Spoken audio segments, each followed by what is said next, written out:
মনোয়ার হোসেন দীপজল সাহেব আমাকে 2012 সালে 20 থেকে 25 লাখ শুধু গ্রুমিংয়ে খরচ করেছে। চলচ্চিত্র প্রথমটা শেষ করলাম, মনে হলো যে এটা আমার জায়গা না, আমার এই মানুষগুলোকে আমার পছন্দ হয়নি। আমি ছোটবেলা থেকে পালিয়ে বাংলা ছবি দেখি, গ্রামার বই বিক্রি করে দিয়ে আমি সুপারম্যান ছবি দেখতে গেছিলাম। অপু বিশ্বাসকে খুবই প্রোটেকশন দিয়ে নিয়ে যাচ্ছে। তাদের কাছে ভরসার একটা নাম হচ্ছে জয় চৌধুরী।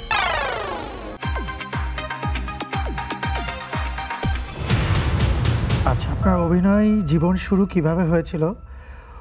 কোনো বিশেষ ঘটনা আছে কি যা আপনাকে এই পেশায় আসতে অনুপ্রাণিত করেছিল? আপনার প্রথম সিনেমা অভিজ্ঞতা কেমন ছিল? আমাকে মনোয়ার হোসেন দীপজল সাহেব আমাকে 2012 সালে ওনার স্বপ্ন ছিল যে উনি আমাকে হিরো তৈরি করবে।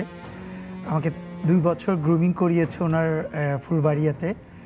দেন তারপর আমাকে দিয়ে এফআই মানিক স্যারকে দিয়ে, তখন প্রথম সুপার হিরোইন হলো যে মেয়েটা বেস্ট হলো মিমো, তাকে দিয়ে আমাকে দিয়ে ছবি করলো হচ্ছে এক জবান। মনোয়ার হোসেন দীপজল সাহেব ওনার হাত ধরে আমার ফিল্ম ইন্ডাস্ট্রিতে আসা। দীপজল ভাই পর্যন্ত পৌঁছেছেন কিভাবে?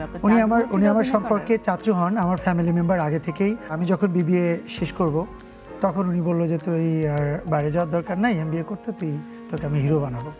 কৌতূহলী হিরো হইতে গিয়েই তো। এবং দীপজল ভাইকে আমরা যতটুকু পার্সোনালি চিনি, উনি কিন্তু খুবই বড় মনের একজন মানুষ। উনি যা বলে উনি কিন্তু সেটা করেও দেখেন। মানুষ বলে যে ইন্ডাস্ট্রিতে আসতে গেলে অনেক কষ্ট, আমি হয়তো কষ্টটা দেখি নাই। আমি একদম কষ্ট দেখেননি কেন? আপনার নেপথ্যে ছিল দীপজল ভাইয়ের মতো মানুষ, যে কিনা নিজে অভিনয় করে, নিজেই প্রযোজক এবং টাকা লগ্নি করে। উনি ওনার তো আসলে টাকা পয়সার কোনো সমস্যা নেই। 2 বছর ফুলবাড়িয়া রেখেছে, সেখানে আমার পিছনে মিনিমাম 20 থেকে 25 লাখ শুধু গ্রুমিংয়ে খরচ করেছে।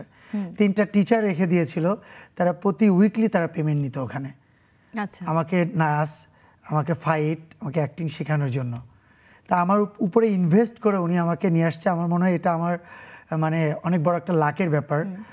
বাট আমার কাছে মনে হয়েছে যখন আমি চলচ্চিত্র প্রথমটা শেষ করলাম, মনে হলো যে এটা আমার জায়গা না, আমার অনেক বড় একটা গ্যাপ ছিল পরে।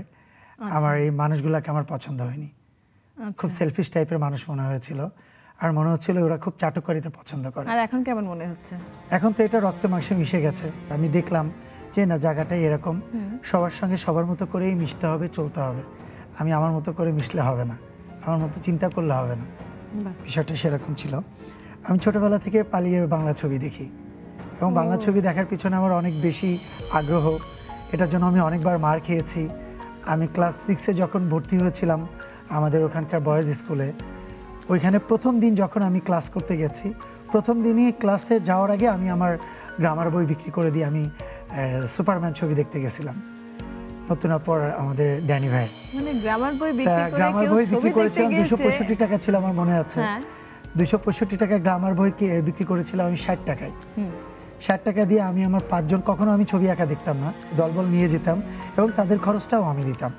ইভেন আমার ক্লাস ক্যাপ্টেনের সে যে কদবেল খাবে কি বাদাম খাবে দুপুরবেলা, ওইটার টাকাটাও আমার দিয়ে যেতে হতো। মানে আগে থেকে বন্ধুদের মধ্যে একটা লিডারশিপ ছিল। আমার সবসময় লিডারশিপ পছন্দ। খরচ করবে জয়, খরচ করবে জয়। ভাই, আপনার শৈশব কোথায় কেটেছে? আমার মাগুরাতে কেটেছে। আমার বড় হওয়া মাগুরাতে, স্কুল কলেজ মাগুরাতে। আর ইউনিভার্সিটি কোথায়? ইউনিভার্সিটি হচ্ছে আমার মুম্বাইতে। আমি গেছিলাম বিবিএ করার জন্য, বাট আনফরচুনেটলি আব্বু অসুস্থ হয়ে যায়, ওখানে করা হয়নি। কোডা সোডা ইয়োডার আছে যে ইয়োডাটা, আমি ইয়োডাতে বিবিএ করেছি। এরপরে ধানমন্ডিতে এশিয়ান ইউনিভার্সিটি ব্রাঞ্চ থেকে আমি এমবিএ করেছি আর কি।